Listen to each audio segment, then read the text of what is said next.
Squad back with another reaction. I'm Reckless. We got, you know what I'm saying, 051 Melly. Chiraq's Deadliest shooter. Did I say it right? I mean, it's only one way to say the shit. You know what I'm saying? I would say yeah. But you know, nigga, shit, they try to, I don't know, shit, hopefully, nigga. But y'all see it, obviously, you know what I'm saying, next reaction, y'all know we've been doing a lot of, reacting to a lot of these documentaries, which I already know. Make sure y'all hit that like button, hit that subscribe button. Other ones y'all want to check out, make sure y'all comment down below, let us know, but you already know. Let's get in the video. Every fan of Chicago drill knows the top BD rappers like King Von and Lil Durk, but some of their ops are just as famous in the city based on their reputation in the streets. 051 Melly was one of Von and Durk's main enemies and had a reputation as being one of the most feared gang members in Chicago. Let's take a close look at the life of 051 Melly, one of the deadliest shooters in Chiraq's history. Melly was born Yarmel Williams and came up on the south side of Chicago. He grew up in the Calumet building, or Randolph Towers, but eventually moved to 59th in Calumet with his family after the project was tore down. He grew up with his mother, his brother Wu, and his sister Kenya. Wu's father and Melly's stepfather, Jerome Golden, was a well-known BD in Chicago who is currently serving a life sentence for 4 murders and a robbery. Plus, Melly also had several uncles and cousins who were well connected to the streets, including Mubu Kurt Mack and No Limit G Slim, who was one of the founders of NLMB. So Melly was exposed to gangs from a young age, and nearly everyone around him was about that life. But just because your family is well known in the streets doesn't mean that you'll automatically get respect from them too, and Melly still had to earn his title as a respected savage. Growing up in the Calumet building, Melly got cool with the BDs who claimed the area, but he would later attend Deuceable High School where he would start mixing in with Mickey Cobras. Melly would get close to a dude named 051 Zico, who was part of the 051 Money Gang. 051 Money Gang is a set that's made up of members of different gangs, including BDs, Black P Stones, and Mickey Cobras. So Melly fit right in with all his affiliations. Although Melly started out as a BD, there have also been rumors that he may have switched to Mickey Cobra because 051's main ops are O-Block, 600, Lamrod, and other BD sets. Melly would get involved in this beef, making him BDK, or a renegade BD, for going at war with members of his own gang. What was clear is that Melly repped Young Money, which was considered a renegade squad that lived by their own rules and didn't follow any particular gang. Melly would get even closer to the set after 051 Zico was murked by someone from THF. This was the murder that would turn Melly into a savage and made him turn up in the streets. 051 Zico's death would set off a major beef between Young Money and THF, with Melly being one of the main aggressors. He would get retaliation for Zico's death in 2010. Then, a 600 member named M-Thang would kill a member of Young Money named 051 T Streets, setting off a war with 600 and any sets they were allied with. Melly and 051 Kiddo would then get revenge, shooting 600 Shaq on the 5900 block of South Calumet Avenue. So at this point, Melly had a few bodies under his belt and would establish himself as a fierce shooter who wouldn't hesitate to hit members of his own gang if they went after his friends. What made Melly so different was that he had connections to various gangs across the city.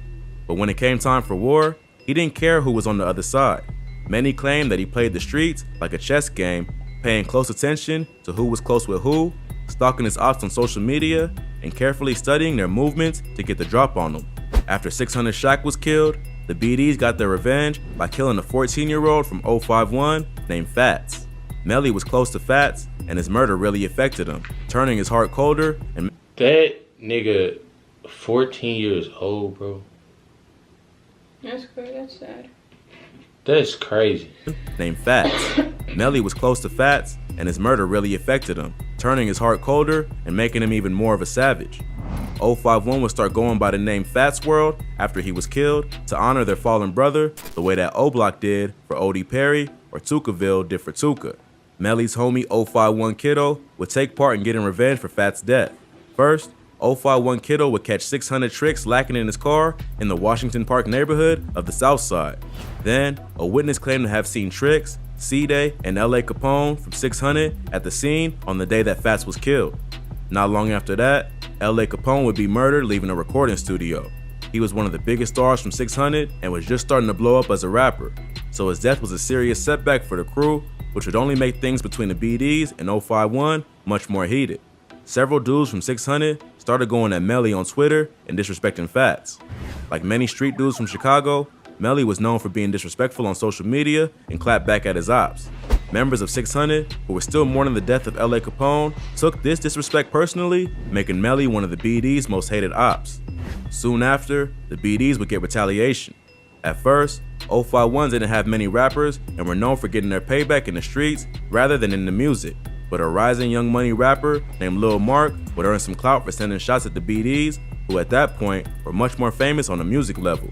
Lil Mark dropped a remix of Lil Durk's song, Competition, called No Competition, where he did several members of 600, OTF, Lamron, and other BD sets by name. Still angry over the death of L.A. Capone, the BD's got their revenge pretty quickly, and Lil Mark was killed just 3 days after dropping a diss. To make things even worse, Lil Mark's death was then used as a way to mock 051, with members of 300, 600, and OTF joining in to disrespect them. It seemed like soon as niggas make like a diss, like somebody end up dead. Right, couple days. You know what I'm saying? Death was then used as a way to mock 051, with members of 300, 600, and OTF joining in to disrespect their homies. The rapper was killed while waiting for a bus. Several BDs posted pictures and videos to social media near the bus stop where he was killed, including Lil Durk, who posted a video at the spot Lil Mark was shot. In the video, he says, "This bus stop right here though, this a real famous place," with the caption, "Free THF TP."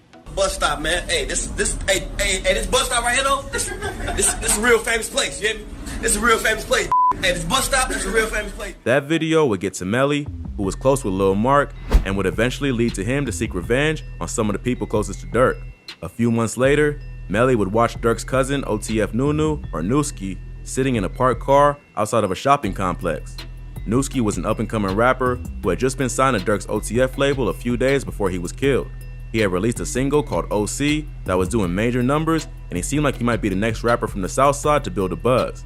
But he never got to realize his full potential and was tragically killed due to his associations with Durk. He was sitting in one of Durk's SUVs at the time, and many think that either Melly thought he was shooting at Durk, or he just went looking for the rapper and killed his cousin because he was an easier target. Either way, Nooski lost his life, even in the score between 051 and OTF 600 after Lil Mark was killed. But Melly didn't stop there. Less than a year later, Durk's manager, OTF Chino, was shot and killed in a similar situation while sitting in a parked car in the 8400 block of South Stony Avenue. Before he was shot, Chino had appeared in the music video for a song called Bus Stop by THF TP, which was filmed on the spot where Lil Mark was killed. Around the same time, HFTP, which was filmed on the spot. My nigga in the middle. Yeah, I know. That nigga sitting there like, damn, what am I doing? You know what I'm saying? Where Lil Mark was killed. Around the same time, Durk also sent shots at 051 on a remix to Chief Keef's Finito, where he rapped, "I'm riding through the ops, finna go and shoot Young Money up." Melly clearly wasn't gonna tolerate the disrespect and slid on Chino the first chance he could get. If that wasn't bad enough, after Chino was killed, Melly would get on social media and mock his dead op, claiming in an IG live session that he was eating a Chino burger. Just let me a piece. Yeah, Chino burger, that's what they said. Melly's homie, Mubu Crump, a GD from King Louie's Man Up Band Up set, would also join in on the disrespect, going to the spot Chino was killed to order a Chino burger, then throw it away. Hey, this motherfucker bogus as hell, man. Y'all, this ain't done, man. Y'all done put this back on the grill, man. This disgusting, man. Get this together, man. For real, this bogus as hell, man. Straight up, man. That made two people close to Durk who were killed in his beef with 051, and Melly became the target of his hatred. The rapper dropped several diss tracks aimed at Melly, but at that point, Durk was taking over the rap game, and Melly was still heavily in the streets. So it wasn't easy for either one to get at each other directly, which is why Melly chose to target Nooski and Chino. It was even rumored that Durk put a price on Melly's head, which eventually led to him getting hit up. THF Raheem would slide on Melly and two of his homies on the 600 block of South Wentworth Avenue in the Eaglewood neighborhood. All three would survive, but Melly would catch a bullet to the head and foot. 051 Ario, who was also hit in the shooting, would quickly get revenge on Raheem. This opened up a whole bunch of problems for Melly and 051.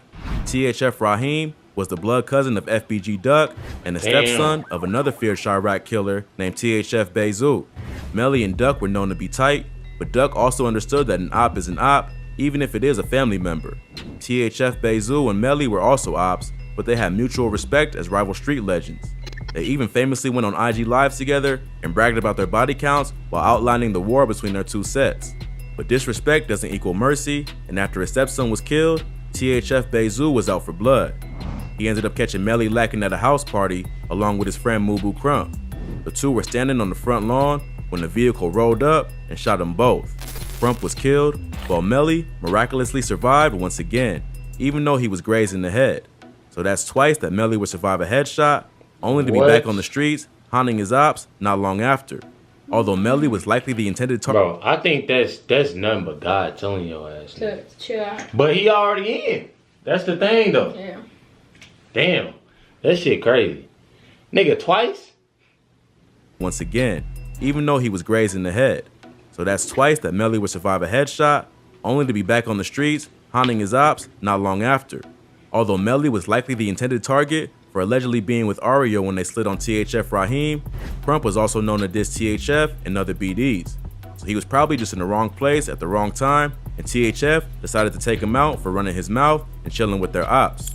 Surviving 2 back-to-back shootings only helped Melly's reputation in the streets, and it was only a matter of time before he was back in action. 051 would soon lose another member named Bankroll Q.